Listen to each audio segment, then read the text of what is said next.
Hi friends, welcome to Kichcha வீடு. இன்றைக்கி நம்ம என்ன பார்க்க போகிறோம் அப்படின்னா மட்டன் ஒயிட் குருமா நான் எப்படி சிம்பிளாக பண்ணுறேன் அப்படின்றத உங்களுக்கு நான் காட்டுறேன். இன்றைக்கி நைட்டு டின்னர் எங்கள் வீட்டில் ஆப்பமும் மட்டன் ஒயிட் குருமாவும் தான் பண்ணியிருந்தேன். அதை நான் எப்படி பண்ணுறேன் அப்படின்றத உங்களுக்கு நான் செஞ்சு காட்டுறேன். ஃபஸ்ட்டு ஒரு 1/2 கிலோ மட்டன் எடுத்துக்கிட்டு அதுக்கு தேவையான அளவு உப்பு, ஒரு 1/2 ஸ்பூன் இஞ்சி பூண்டு பேஸ்ட்டு போட்டு தேவையான அளவு தண்ணி, மட்டன் முங்குற அளவுக்கு தண்ணி ஊற்றி ஒரு 5 விசில் விட்டு எடுத்தோம் அப்படின்னா மட்டன் நல்லா வெந்துடும்.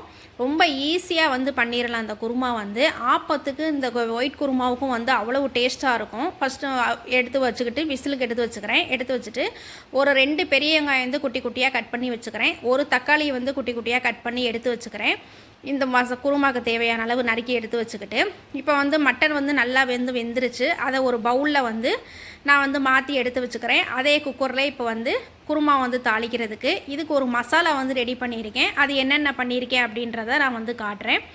ஃபஸ்ட்டு குக்கரில் எண்ணெயை ஊற்றி ஒரு பிரெஞ்சி இலை, ஒரு பட்டை, ஒரே ஒரு ஏலக்காய், ஒரு கிராம்பு, ஒரு ஸ்பூன் சோம்பு, இதுதான் இதுக்கு தாளிக்கிறதுக்கு தேவையானது போட்டு எல்லாத்தையும் நல்லா தாளிச்சிட்டு நல்லா பொரியவும் நம்ம வெட்டி வச்சுருக்க 2 பெரிய வெங்காயம் குட்டி குட்டியாக கட் பண்ணி வச்சுருக்கோம். அதையும் போட்டு நல்லா வதக்கி விட்டுக்கணும்.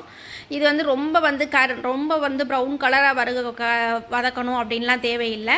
லைட்டாக ஒரு கண்ணாடி பதத்துக்கு வெங்காயத்தை வதக்கினாலே போதும். ரொம்ப வதக்கணும் அப்படின்னா குருமா நிறம் மாறிடும். ஏன்னா நம்ம ஒயிட் குருமா வைக்கிறோம் அப்படின்றனால நிறம் மாறிடும். இந்த காரத்துக்கு ஒரே ஒரு பச்சை மிளகாய் நீல வாக்கில் கட் பண்ணி போட்டிருக்கேன். ஒரே ஒரு தக்காளி கட் பண்ணி வச்சுருக்கோம்ல, அதையும் போட்டு நல்லா இது பண்ணிக்கிறேன். தக்காளி ரொம்ப மசியணும் அப்படின்லாம் தேவையில்லை. லைட்டாக வதங்கினாலே போதும். இதிலே ஒரு 1/2 ஸ்பூன் இஞ்சி பூண்டு பேஸ்ட்டு போட்டுக்கிறேன். ஏன்னா ஆல்ரெடி நம்ம மட்டன் வேக வைக்கையில் ஒரு 1/2 ஸ்பூன் போட்டிருக்கோம். இப்போ ஒரு 1/2 ஸ்பூன் போட்டோம் அப்படின்னா கரெக்டாக இருக்கும். அந்த இஞ்சி பூண்டு பேஸ்ட்டு பச்சை வாடை போகிற அளவுக்கு நல்லா வதக்கி விட்டுட்டு இப்போ நம்ம மட்டன் வேக வச்சுருக்கோம்ல, அந்த மட்டனை மட்டும் எடுத்து அதில் போட்டு நல்லா கிண்டி விட்டுக்கணும். அப்போ தான் அந்த மட்டன் அந்த இஞ்சி பூண்டு சாரெல்லாம் நல்லா இறங்கும். பாருங்கள், ஒரு 2 கிண்டி விட்டுட்டு இதுக்கு ஒரு மசாலா அரைச்சிருக்கேன் அப்படின்னு சொல்லி சொன்னேன்ல, அதுக்கு ஒரு கைப்பிடி அளவு தேங்காய் துருவி எடுத்து வச்சுக்கிட்டு, 1 ஸ்பூன் பொட்டுக்கடலை, 1 ஸ்பூன் கசகசா, ஒரு 3 முந்திரி பருப்பு, காரத்துக்கு ஒரு 2 பச்சை மிளகா, 1 ஸ்பூன் சோம்பு, இதுதான் இதுக்கு தேவையான அளவு மசாலா. இதை எல்லாத்தையும் ஒன்றா போட்டு மிக்சியில் நைஸாக அரைச்சி எடுத்துகிட்டு இப்போ அந்த மட்டன் வதக்கி வச்சுருந்தோம்ல, அந்த மசாலாவை ஊற்றி மிக்சியை கழுவிட்டு அந்த தண்ணியை ஊற்றிக்கிறேன். ஊற்றிட்டு குக்கரை மூடி வச்சுட்டு ஒரு 3 விசில் விட்டு எடுத்தோம் அப்படின்னா குருமா ரெடி ஆயிரும். பாருங்கள், ஒரு 3 விசில் விட்டு நான் எடுத்து வச்சுக்கிட்டேன். இப்போ பாருங்கள், குருமா எவ்வளோ பார்க்குறதுக்கு எவ்வளோ நல்லா இருக்குன்னு பாருங்கள். ஒயிட் குருமா சாப்பிட்றதுக்கும் அவ்வளோ டேஸ்ட்டாக இருக்கும். ஒரு மைனூட்டாக ஒரு காரத்தோடு அவ்வளோ டேஸ்ட்டாக இருக்கும். ஏன்னா பச்சை மிளகா நமக்கு ஒரு 2 தான் போட்டிருக்கோம். அதனால் காரம் ஒரு மைனூட்டாக காரத்தோடு அவ்வளோ டேஸ்ட்டாக இருக்கும் இந்த குருமா. இந்த குருமா இட்லி, சப்பாத்தி, ஆப்பம் எல்லாத்துக்குமே சைடிஷாக வச்சு சாப்பிட்றதுக்கு அவ்வளவு டேஸ்ட்டாக இருக்கும். இதுக்கு ஒரு இன்றைக்கி டின்னருக்கு ஆப்பம் தான் ரெடி பண்ணேன். இந்த ஆப்பம் மாவு நான் மிக்சியில் தான் எப்போயுமே அரைச்சிக்குவேன். இங்கே கானாவில் கிரைண்டர்லாம் இல்லை. அதனால் இட்லி மாவு, ஆப்பம் மாவு எல்லாமே நான் மிக்சியில் தான் அரைச்சிக்குவேன். நான் ஆப்பம் மாவு மிக்சியில் அரைச்சி எப்படி நான் ஆப்பம் ஊற்றுறேன் அப்படின்றத உங்களுக்கு அடுத்த வீடியோ நான் அப்லோட் பண்ணுறேன். இப்போ ஃபஸ்ட்டு ஆப்பம் நான் எடுத்து ஊற்றிக்கிறேன். பாருங்கள், ஆப்பம் பார்க்குறதுக்கே இவ்வளோ ஓட்டையாக விழுந்து நம்ம கிரைண்டரில் எப்படி மாவு அரைச்சி நம்ம ஆப்பம் ஊற்றுறோமோ அதே மாதிரியே வரும். அவ்வளவு சாஃப்டாக இருக்கும்.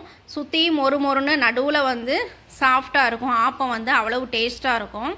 பாருங்கள், இப்போ நான் அந்த ஒயிட் குருமாவையும் ஆப்பத்தையும் எடுத்து நான் உங்களுக்கு சர்வ் பண்ணி காட்டுறேன். பாருங்கள், சாப்பிட்றதுக்கும் அவ்வளோ டேஸ்ட்டாக இருக்கும். அந்த ஒயிட் குருமா ஒரு மைனூட்டாக ஒரு காரத்தோட சாப்பிட்றதுக்கு வாசமாக இருக்கும் நல்லா. பாருங்கள், இதை நான் எடுத்து வச்சுட்டு உங்களுக்கு நான் காட்டுறேன். பாருங்கள், இன்னொரு ஆப்பமும் உங்களுக்கு நான் ஊற்றி காட்டுறேன். பாருங்கள், மிக்சியில் அரைச்ச மாவு எவ்வளவு சூப்பராக வருது பாருங்கள். ஆப்பம் இந்த தேங்காய் பால் இதெல்லாம் வச்சு சாப்பிட்டோம் அப்படின்னா அந்த ஆப்பத்துக்கு அவ்வளவு டேஸ்ட்டாக இருக்கும். பாருங்கள், இன்றைக்கி டின்னர் எங்கள் வீட்டில் ஆப்பமும் மட்டன் ஒயிட் குருமாவும் தான் பண்ணியிருந்தேன். 2க்கும் சாப்பிட்றதுக்கு காம்பினேஷன் சூப்பராக இருந்துச்சு. என் பசங்க, ஹஸ்பண்ட் எல்லாருமே நல்லா விரும்பி சாப்பிட்டாங்க. என்னுடைய வீடியோ ஃபஸ்ட் டைம் பார்க்குறீங்க அப்படின்னா கிச்சா வீடு சேனலை சப்ஸ்கிரைப் பண்ணுங்கள். இந்த வீடியோ உங்களுக்கு பிடிச்சிருந்துச்சு அப்படின்னா லைக் பண்ணுங்கள், ஷேர் பண்ணுங்கள், கமெண்ட் பண்ணுங்கள். பாருங்கள், ஒரு ஆப்பத்தை எடுத்து உங்களுக்கு நான் பிச்சு காட்டுறேன். பாருங்கள், பார்க்குறதுக்கே எவ்வளவு நல்லா இருக்குது, சாப்பிட்றதுக்கும் அவ்வளோ டேஸ்ட்டாக இருந்துச்சு.